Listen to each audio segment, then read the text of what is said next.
नमस्कार. मी अरविंद आठले. सध्या आपण कुंडलिनी योगासंबंधी बोलत आहोत. बरेचसे मुद्दे या आधीच्या पहिल्या भागात मी मांडलेले आहेत. कुंडलिनीचा मुख्य भाग इडा पिंगला आणि सुषुम्ना. इडा पिंगला या दोन नाड्या आहेत आपल्या शरीरातल्या पूर्व पश्चिम भाग शरीराचे जसे असतात त्याप्रमाणे. आणि शरीराची उष्णता नाकाद्वारे बरोबर अशी या नाड्या विशिष्ट चालून शरीराची उष्णता राखली जाते. आपलं सगळं शरीर या उष्णतेवर अवलंबून आहे. उष्णता जास्ती झाली तर आपण ताप आला म्हणतो आणि आपल्याला ट्रीटमेंट घ्यावी लागते. उष्णता कमी झालं तर थंड शरीर होऊन जातो आपण. उष्णता ही अतिशय महत्त्वाचा भाग या दोन नाड्यांवर अवलंबून आहे. याचं जसं बॅलन्सिंग आहे, बॅलन्सिंग शरीराच्या उष्णतेचं ह्या नाड्या करत असतात. याला चंद्रनाडी सूर्यनाडी असंही म्हटलं जातं. आणि उष्णता कमी झाली तर सूर्यनाडी चालू होते आणि शरीराचं तापमान वाढतं. उष्णता कमी झाली तर हे आहे, जास्त झाली तर चंद्रनाडी चालू होते आणि शरीराचं तापमान पुन्हा व्यवस्थित राखलं जातं. तर हा सुषुम्ना मार्ग जो काही आहे मधला, ह्या दोन्हीच्या मधला, या तिन्ही नाड्या शरीराच्या मूलाधारात असतात, एकत्र असतात. आणि हा मार्ग नंतर कण्याचा, पाठीच्या कण्याचा मार्ग हा ॲक्सिस सारखा आहे. कणा तुम्ही पाहिला असेल, त्याची अशी रचना आहे एस सारखी, किंचित एस सारखी. तर त्याचं स्पष्टीकरण थोडंसं बघूया आपण. हा मार्ग जसा मूलाधारापासून आज्ञाचक्रापर्यंत आहे आणि नदी पसरत्या तोंडानं जशी सागरास मिळते तसा हा मूलाधारापासून हा मार्ग सुरू होतो आणि मग आज्ञाचक्रापाशी सुषुम्ना सहस्राराच्या चक्रात मिळून जाते. मूलाधारात तिचा मार्ग कुंडलीप्रमाणे शेपटीने बंद करून ठेवते असं जे वर्णन आहे. आणि भस्त्रिका प्राणायामाच्या द्वारे कफ नाहीसा होऊन आज्ञाचक्रात सुषुम्ना व्यक्त होऊन मोकळे होते असं जे हठयोग प्रदीपिका ग्रंथात सांगितलं आहे, त्यावरून या मार्गाचं स्वरूप आणि महत्त्व लक्षात येतं. दुसरी गोष्ट ध्यानात घेण्यासारखी ही आहे की या मार्गाला दोन बाजू आहेत, एक पूर्व आणि पश्चिम सांगितलं तुम्हाला. आणि आधुनिक शरीरशास्त्रात इंटेरियर पोस्टेरियर अशा संज्ञा त्यांना पर्यायी आहेत. पश्चिम बाजू प्राणशक्तीच्या वहनाचा प्रथम मार्ग असला तरी तो सरळसोट असल्यासारखा आहे. आणि पूर्व बाजू मात्र कोरीव कातीव अशी आहे. षटचक्राची रचना व अनुभव हिलाच अनुलक्षून सांगितलेला आहे. 6व्या अध्यायामध्ये माऊलींनी जे वर्णन केलेलं आहे सुषुम्ना मार्गाचं वर्णन कुंडलिनीच्या, मध्यमेचे दादराहुनी हृदया आली असं सुषुम्ना मार्गाने आलेल्या कुंडलिनीचं वर्णन माऊलींनी केलेलं आहे. तर 12व्या अध्यायात मग कुंडलिनीचा टेंभा आधारी केला उभा, तया उजविले प्रभा निमथावरी असा. आणि त्याच्या पुढे मग मध्य विवरे, तेणे कोरिवे दादरे, ठाकिले चवरे ब्रह्मरंध्र असा उल्लेख आहे. टेंभ्याप्रमाणे ताठ राहून मस्तकात प्रकाश करणारी आणि कोरीव कातीव जिन्यानी ब्रह्मरंध्रात जाणारी अशी दोन प्रकारची कुंडलिनी. तिच्या गमनाची ही वर्णन दोन वेगवेगळ्या अनुभवांची द्योतक आहेत. पश्चिम मार्गून गेल्यास अग्निस्तंभ पाठीकडून वर चढल्याचा अनुभव आणि पूर्वेकडून गेल्यास नागिणीप्रमाणे नागमोडी वर्ण करत कोरीव कातीव जिन्याने वर चढल्याचा अनुभव म्हणजे षटचक्र आणि 3 ग्रंथी यांचा भेद केल्याचा अनुभव वेगवेगळे आहेत असं दिसून येतं. यरकुंठवारांनी काय सुंदर त्याचं वर्णन आणि अभ्यास केलेला आहे. नाथ परंपरेत ही 2 वर्णने येतात. गुह्यात पश्चिम पूर्व भाग मुभयम रुध्वा नीलम मध्यम नीत्वा असा गोरक्षांच्या सिद्धांत पद्धतीत उल्लेख आणि पूर्व पश्चिम दिग्भागे वज्रदंडे व्यवस्थिते इत्यादी श्री मत्स्येंद्रांच्या योगविषयातील वर्णन हे ह्या म्हणण्याची साक्ष देते. इथे मत्स्येंद्रांनी षटचक्रांना कौलानी असं जे म्हटलं आहे त्यावरून हे स्पष्ट आहे की तंत्रात जी षटचक्रे आहेत त्यापेक्षा हठयोगात ती जास्ती सांगितलेली आहेत. याचं कारण अवघड नाही आहे. हठयोग प्राणशक्तीवर आधारित असल्यामुळं तिच्या गुंताळ्याचे आणि वहनाचे अधिक बारकावे त्यात आहेत ते योग्य आहे. त्रिकूट, श्रीहाट, गोल्हाट इत्यादींची नावे संत वाङ्मयात इथूनच शिरलेली आहेत. आणि तंत्रमार्गाची गोष्ट थोडी वेगळी आहे. मंत्र, उपासना आणि दैवी प्रसाद हेच त्यात मुख्य असल्यामुळं प्राणशक्तीच्या गुंताळ्यास तिथं काही प्रयोजन नाही. आता मानवी शरीराची रचना जर आपण बघितली तर तंत्रशास्त्राच्या दृष्टिकोनाचं औचित्य अधिक लक्षात येतं. शरीराच्या पूर्व भागात सारी महत्त्वाची प्राणधारक अंगे वसलेली आहेत. वाणीचे अवयव, दुसरी वाणी म्हणता येईल असे भावाविष्कार करणारे अवयव सर्व पूर्व भागात आहेत. चेहऱ्यावरील कपाळ, भुवया, डोळे, ओठ, जबडा इत्यादी अवयव कितीतरी प्रकारची भाषा शब्दाशिवायच उच्चारू शकतात. हात, पाय, अवयव, प्रेरणेची इंद्रिय इत्यादी सर्व रचना हेच दाखवते की मानवी व्यक्तीला विकासात अग्रमान देणारे सर्व अवयव हे पूर्वाभिमुख आहेत.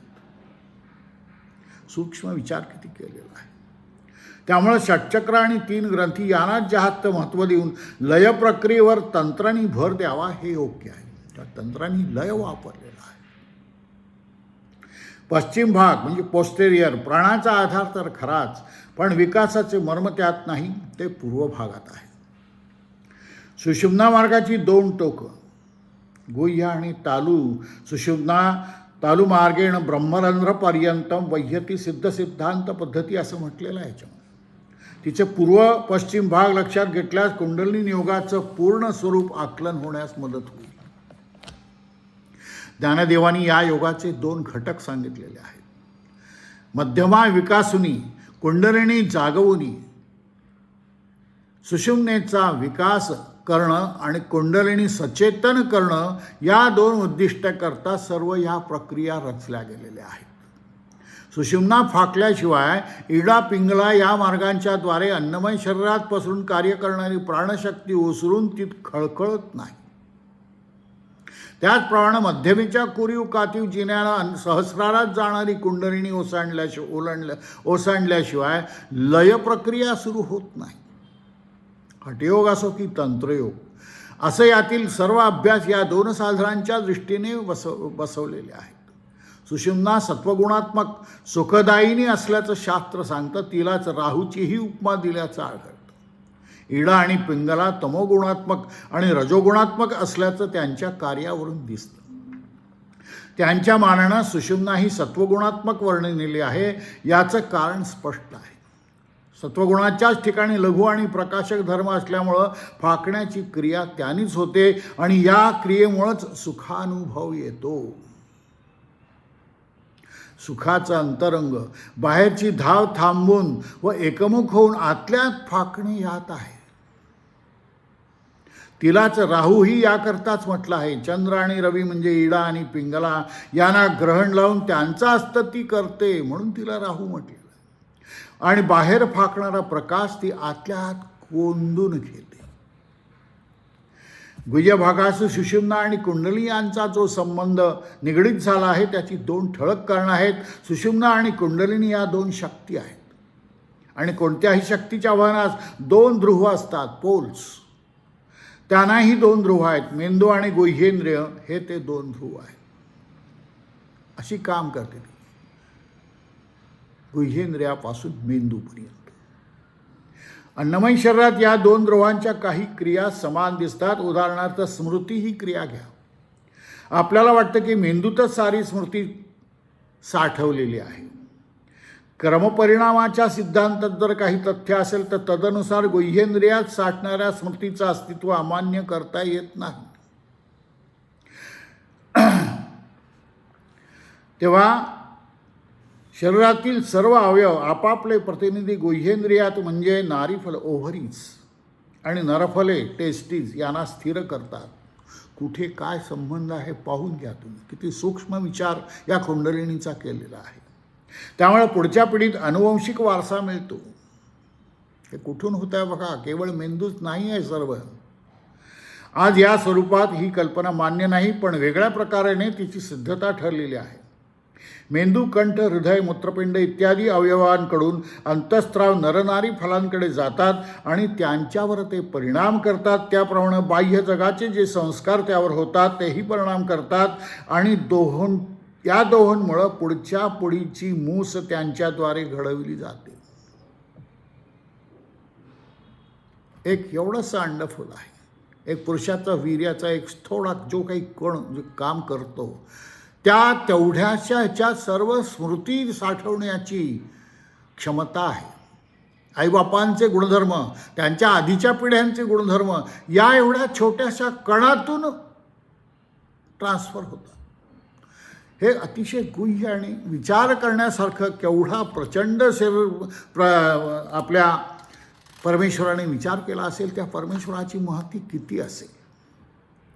आणि हठयोग आणि तंत्रयोग यात भ्रूमध्याला अतिशय महत्त्व आहे. भवयांचा नाकाशी जिथे संबंधी येतो तो त्रिवेणी संगम असल्याचं योगविशारदांनी म्हटलेलं आहे. इडा, पिंगला, सुषुम्ना या 3 नाड्या मूलाधारात एकत्र असतात आणि तिथून त्या वेगवेगळ्या फुटतात आणि भ्रूमध्यात पुन्हा एकत्र येतात. हठ आणि तंत्र या योगातील उच्च कोटीचे अनुभव इथेच येतात भ्रूमध्यामध्ये. सर्व प्रकारची दर्शनही या भ्रूमध्यात होतात. त्याला म्हणून शंकराचा तृतीय नेत्र म्हटलेला आहे. हे जी दर्शन होतात या कातडीच्या डोळ्यांनी नाही होत. आतला प्रकाश असतो, या प्रकाशाने ही दर्शन होतात आणि ह्यातला जो सुख अनुभव आनंद जो काही आहे हा अनुभवल्याशिवाय समजत नाही. तो शब्दांनी व्यक्त करता येत नाही. आणि आज्ञाचक्र आणि इथंच रुद्रग्रंथी असतात. मन आणि चित्त इथंच विरू लागतंय. या ठिकाणी मन आणि चित्त नाहीसं व्हायला सुरुवात होते. हे आज्ञाचक्र, त्याला रुद्रग्रंथी म्हटलेलं आहे आपल्या वाङ्मयाने. स्पर्शान कृत्वा बहिर्बाह्यान या श्लोकावरील ज्ञानदेवी या अतिशय बहारीची आहे. ती चित्रण करते. सहजे तिही संधी भेटी, जेत भ्रू पल्लवा पडे गाठी, तेथ पाठमोरी दिली पारखोनिया. सांडुनी दक्षिण वाम, प्राणापान सम, चित्तेसी व्योम, गामिये करती. ज्ञानेश्वरांनी काय बहारीचं वर्णन पुढे केलेलं आहे पहा.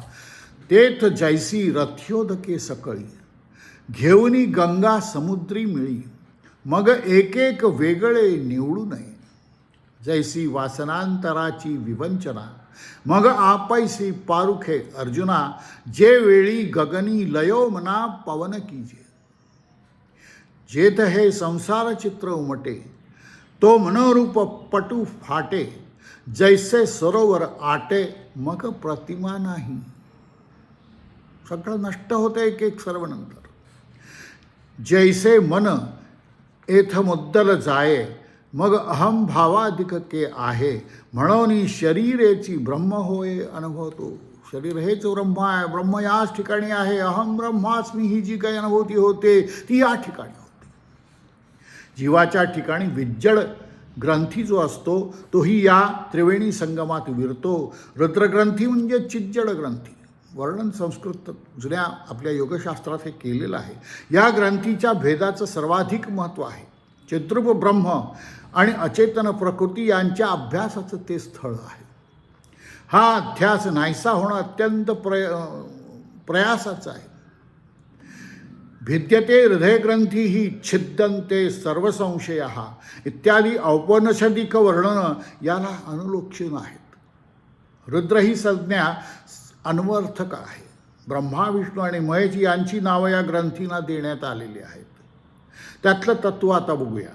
तूर्त एवढंच विधान करता येईल की अर्धनारी, नटेश्वर, गौरीहर इत्यादी जोडनावे असलेल्या या देवतेचं स्वरूप निर्गुण, सगुण, निराकार, साकार, तम आणि शुद्ध सत्व यांच्या संधीचं आहे. ही संधी सगळ्यात महत्त्वाची आहे, संधिकाल.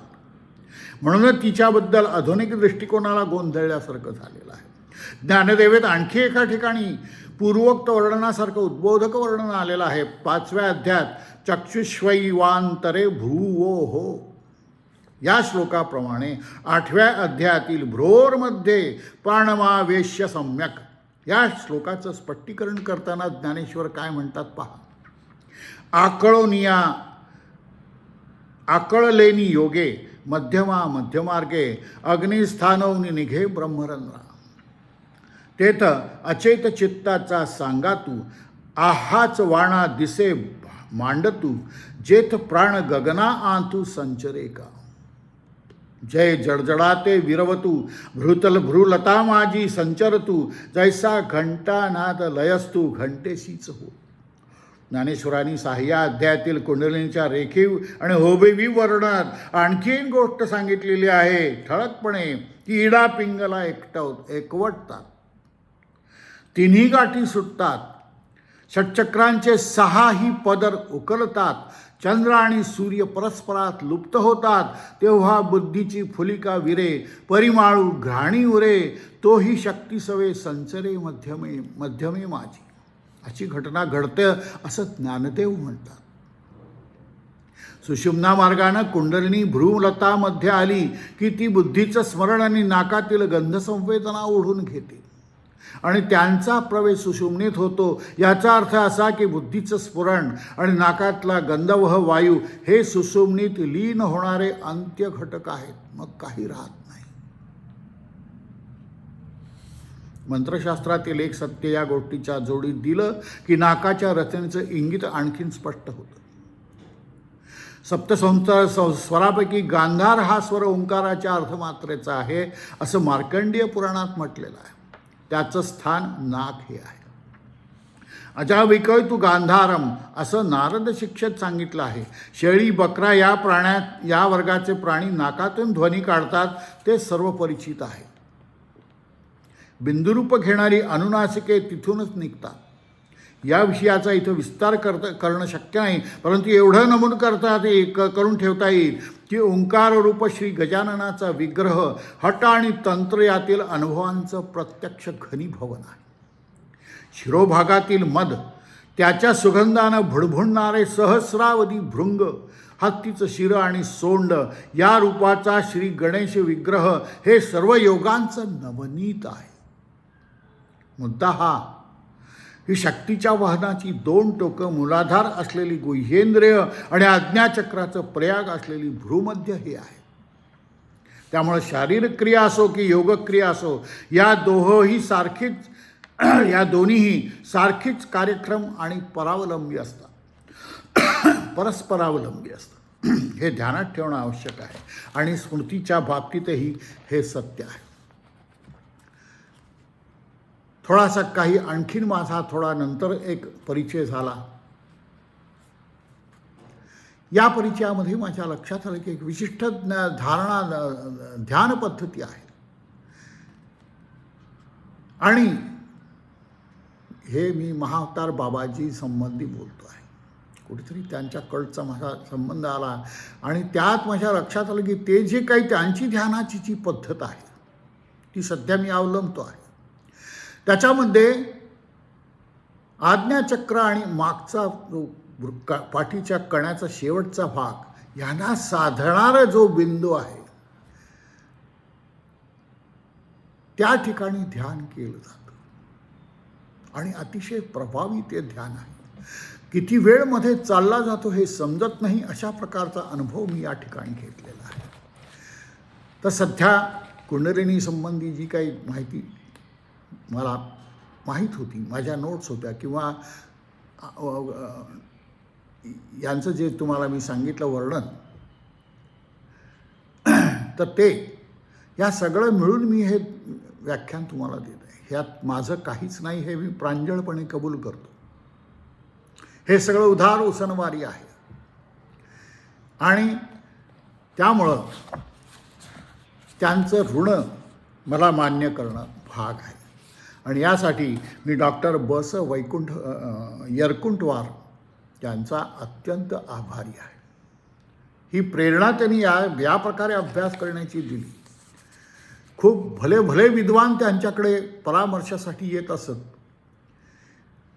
माझी त्यांची वैयक्तिक काही वेळा 2 वेळा तरी गाठ झालेली आहे, चर्चा झालेली आहे. अर्थात त्याला 25, 30, 40 वर्षाचा मधला काळ गेलेला आहे. त्यानंतर माझा त्यांचा संबंध दुर्दैवाने आला नाही. परंतु त्यांचं वाङ्मय हे अत्यंत अभ्यास करण्यायोग्य आहे आणि पुढच्या येत्या काही काळामध्ये त्यांचं हे सर्व वाङ्मय प्रकाशित होणार आहे. एवढीच बातमी मी तुम्हाला देतो आणि या ठिकाणी तुमचा निरोप घेतो. नमस्कार. भेटूया.